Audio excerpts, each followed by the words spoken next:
جماعت جو ہے یہ کتنی اہم ہے اور اس کی تاکید کیا ہوئی ہے، کیا حکم آیا ہے جماعت کے ساتھ نماز؟ اعوذ باللہ من الشیطان الرجیم، بسم اللہ الرحمن الرحیم۔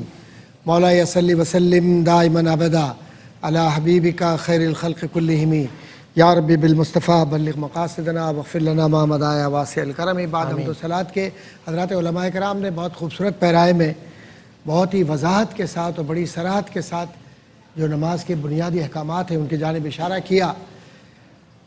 آپ کا جو بنیادی سوال ہے اس کے جواب تو بہت تفصیلی طور پر ہو سکتا ہے، لیکن وقت کی چونکہ بہت کمی ہے تو اس لیے میں صرف مختصراً عرض کروں گا کہ قرآن کریم چونکہ نص قطعی ہے اور اس سے انکار یا اس میں شک یا تردد کفر ہے۔ اللہ اکبر۔ اس پر کسی عالم کا یا کسی مفتی کے فتوے کی ضرورت نہیں ہے، یہ طے شدہ اصول ہے صحیح۔ اور تمام مکاتب فکر مسلم امت کے اس پر قائم ہے کہ جو قرآن کریم نے فرما دیا اس پر ایمان برحق ہے، نہ اس پہ بحث ہو سکتی ہے۔ بالکل صحیح۔ قرآن کریم کا ارشاد ہے وَأَقِیمُوا الصَّلَاةَ وَآتُوا الزَّکَاةَ وَارْکَعُوا مَعَ الرَّاکِعِینَ۔ سبحان اللہ۔ اب سب سے پہلے حکم جو ہے وہ نماز قائم کرنے کا ہے، اور نماز قائم سے بعض علماء نے مراد ہی لی کہ اجتماعی طور پر آپ کھڑے ہوں گے تو نماز قائم ہوگی، یہ اجتماعیت ہے اسلام کی۔ واہ واہ واہ۔ تو لفظ قیام جو ہے وہ ہے ہی ساتھ کے معنوں میں، قائم کرنے سے مراد اکیلے کھڑا ہونا کوئی معنی نہیں رکھتا۔ واہ واہ، اس کو علماء نے لکھا۔ بالکل صحیح۔ دوسری بات یہ کہ وَارْکَعُوا مَعَ الرَّاکِعِینَ، تو جب لوگ ہیں آپ کے ساتھ، ماں کا لفظ ہی اس وقت استعمال ہوتا ہے عربی زبان میں جب کوئی ساتھ ہو، ورنہ ماں کی ضرورت نہیں تھی، اور کوئی لفظ قرآن کریم میں غیر ترتیب یا بغیر کسی مصلحت کے بیان نہیں ہوا۔ بے شک ہر لفظ میں حکمت۔ سرور کشور رسالت صلی اللہ علیہ وآلہ وسلم کا جو فرمان ہے، سبحان اللہ، اس کا ایک مفہوم بیان کرتا چلوں، اور مفاہیم میں یہ ہے کہ حضرت حضور کریم صلی اللہ علیہ وسلم کا فرمان ہے کہ نماز جماعت کے ساتھ ادا کرنا 27 گنا افضل ہے۔ ایک اور روایت ہے جس میں حضرت عبداللہ ابن عمر رضی اللہ تعالیٰ عنہ فرماتے ہیں کہ 72 گنا اس کا ثواب ہے۔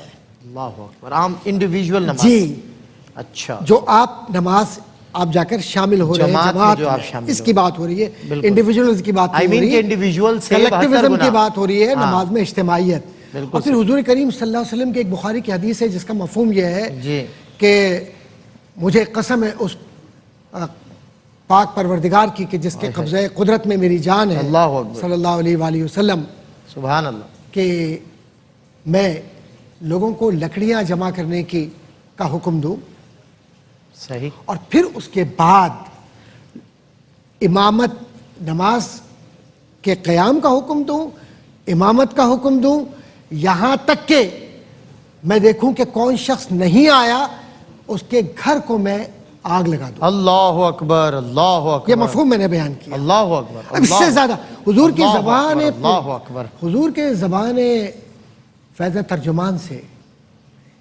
کبھی آج تک ایسا نہیں ہوا کہ اتنے شدت کے الفاظ نکلے ہوں۔ اللہ اکبر۔ تو جو تارکین جماعت ہیں ان کے لیے اتنی شدت سے بیان فرمایا ہے، اور ساتھ ہی ساتھ یہ فرمایا کہ جو عشاء کی نماز جماعت کے ساتھ ادا کرتا ہے اس کو اتنا گویا ثواب ملے گا کہ جتنا اس نے آدھی رات تک عبادت کی ہو، لیکن جس نے فجر کی نماز جماعت کے ساتھ ادا کی ہے اس کو ایسے ثواب ملے گا گویا اس نے پوری رات عبادت کی ہو۔ کیا کہنے، سبحان اللہ۔ اور یہ بات ویسے تو طوالت بہت ہے، جماعت کی فضیلت بھی بہت ہے، لیکن چونکہ وقت کی کمی ہے تو میں یہ عرض کروں گا کہ ہم اپنی زندگی کا ایک محور بنا لیں کہ شیطان کو خوش کرنا سونا ہے، اور نماز کے لیے کھڑے ہو کر رب کی بارگاہ میں اجتماعی طور پر سجدہ ریز ہونا، رب کی رضا کو آخرت کے لیے اپنا ذریعہ، اپنا توشہ بنانا ہے۔ کیا بات ہے، سبحان اللہ، سبحان اللہ۔